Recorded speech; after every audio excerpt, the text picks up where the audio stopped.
इस बजट के लिए हमारे वित्त मंत्री श्रीमान अरुण जेटली जी को हृदयपूर्वक बहुत बहुत बधाई देता हूं। गांव, गरीब, किसान, महिलाएं और युवा इस बजट का हमारा सबसे बड़ा फोकस है। इनके जीवन में क्वालिटेटिव चेंज लाने के लिए इसमें कई योजनाएं रखी गई हैं। यह बजट गरीबी से मुक्ति दिलाने के लिए समयबद्ध और व्यापक रूपरेखा प्रस्तुत करता है।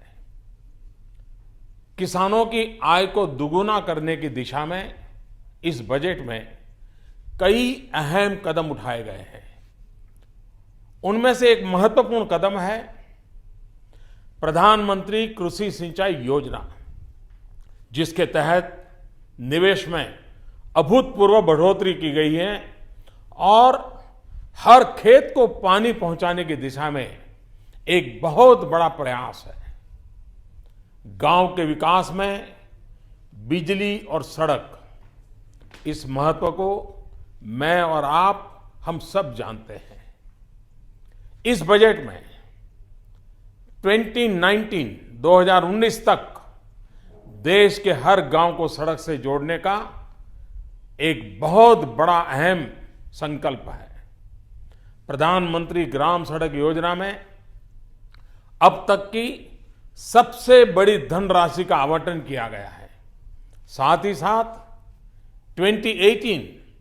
2018 तक हर गांव में बिजली की सुविधा देने की व्यवस्था की इस बजट में स्पष्ट रूप से है।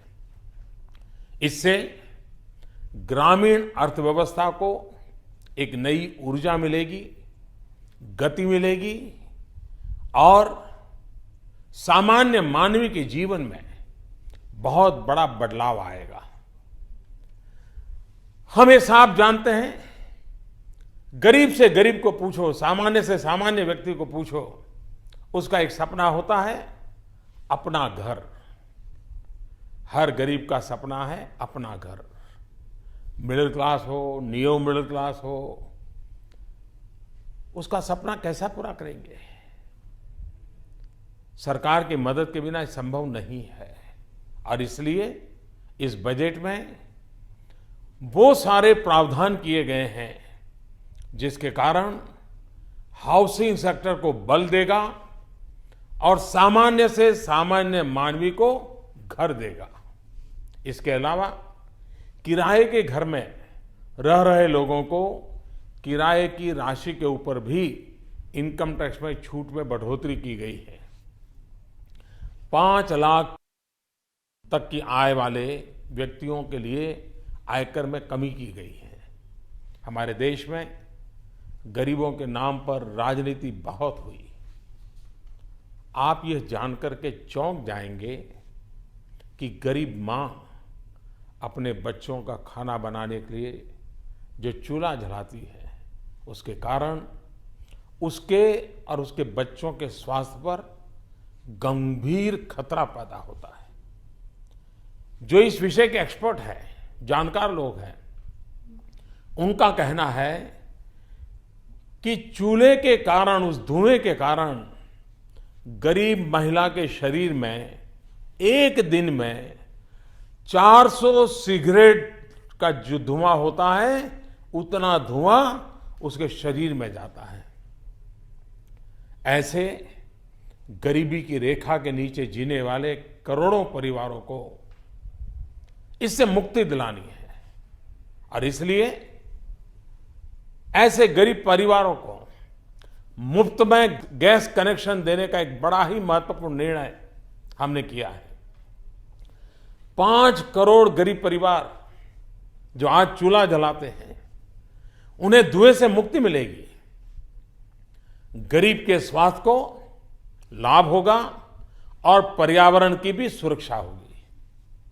स्वास्थ्य के क्षेत्र में हमारी सरकार ने कई महत्वपूर्ण कदम उठा रही है। कभी कभी एकाध बीमारी भी मध्यम वर्ग के परिवार, निम्न मध्य परिवार और गरीब की जिंदगी तबाह कर देती है। और इसलिए बीमारी के समय उस परिवार के साथ खड़े रहने का इस सरकार ने निर्णय किया है। खास करके सीनियर सिटीजन, वरिष्ठ नागरिक, जिनको इसकी सबसे ज़्यादा आवश्यकता होती है, हमने उसके लिए भी योजनाएं प्रस्तुत की हैं। हमारा देश सुरक्षित रहे, हर देशवासी सुरक्षा का एहसास करे और उस बातों को ध्यान में रखते हुए सुरक्षा क्षेत्र में हमारी सेना सक्षम बने, सैनिक सबल बने और आधुनिक सुरक्षा संसाधनों से लैस हो। रिटायरमेंट के बाद 1 रैंक 1 पेंशन मिले, भारत के अंदर डिफेंस मैन्युफैक्चरिंग को और बल मिले और सेना को आधुनिक बनाने की दिशा में अनेक महत्वपूर्ण काम हो, वो इस बजट में स्पष्ट किया गया है। इस बजट में आपने देखा होगा कि इंफ्रास्ट्रक्चर में करीब करीब 2 लाख करोड़ रुपयों से भी अधिक प्रावधान किया गया है। उसका फायदा जो सीमावर्ती क्षेत्र हैं, जहां हमारी सेनाएं हैं, तैनात हैं, उनको जरूर मिलेगा। भारत का युवा आगे बढ़ रहा है, उसके रोजगार के अवसर बढ़ाने के लिए 2 नई पहल, फॉर्मलाइजिंग द इनफॉर्मल और एम्प्लॉइंग द अनएम्प्लॉयड, इसे हम शुरू करने जा रहे हैं। साथ ही साथ स्टार्टअप्स, क्योंकि मेरा तो मंत्र है startup India, stand up India. Startups के लिए एक अनुकूल इकोसिस्टम तैयार करने के लिए टैक्स में प्रावधान रखे गए हैं। हमारा देश का दलित, हमारा आदिवासी अब एंटरप्रेन्योर बनना चाहता है, उसके सपने हैं, वो जॉब सीकर नहीं, वो जॉब क्रिएटर बनना चाहता है। उस सपने को साकार करने के लिए सरकार ने एक विशेष एंटरप्रेन्योर हब स्थापित करने का निर्णय किया है।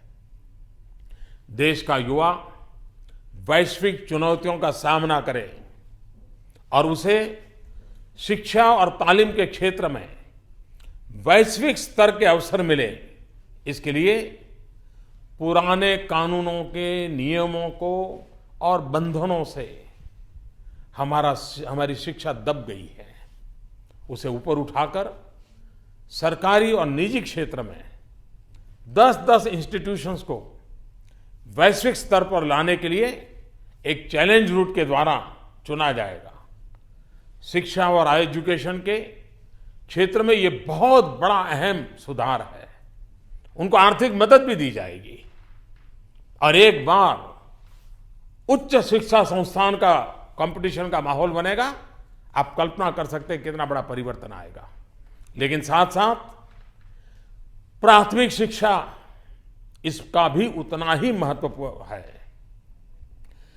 इतने सालों तक ज्यादातर सरकारों का प्राथमिक शिक्षा के प्रसार की तरफ ध्यान रहा, जो आवश्यक भी था। लेकिन आज की चुनौतियों का अगर सामना करना है तो शिक्षा के प्रसार के साथ साथ शिक्षा में गुणात्मक परिवर्तन लाने की आवश्यकता है।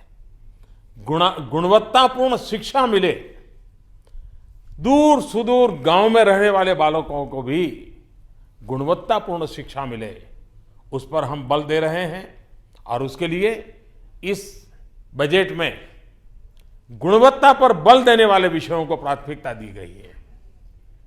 हमारी सरकार हमेशा देश की जनता पर भरोसा रखने के पक्ष में रही है। हमें देश के नागरिकों पर आशंकाएं नहीं करनी चाहिए।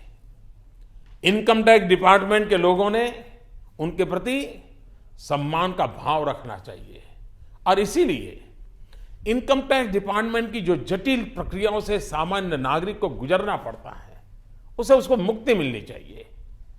व्यापारियों और प्रोफेशनल्स को जो तकलीफ हो रही है, उसे हमें मुक्ति दिलानी है। इस बजट में सामान्य आय वाले इस वर्ग को टर्नओवर पर प्रिजम्पटिव टैक्स भरने से इन प्रक्रियाओं से मुक्ति मिल जाएगी। ये एक बहुत बड़ा सरलीकरण इस टैक्स बजट सिस्टम में किया गया है।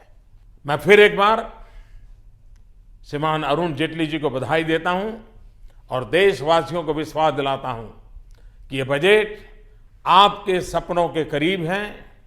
आपने सपनों को साकार करने के लिए सरकार की प्रतिबद्धता को पूरी ताकत के साथ, योजना के साथ प्रस्तुत किया है। बहुत बहुत धन्यवाद।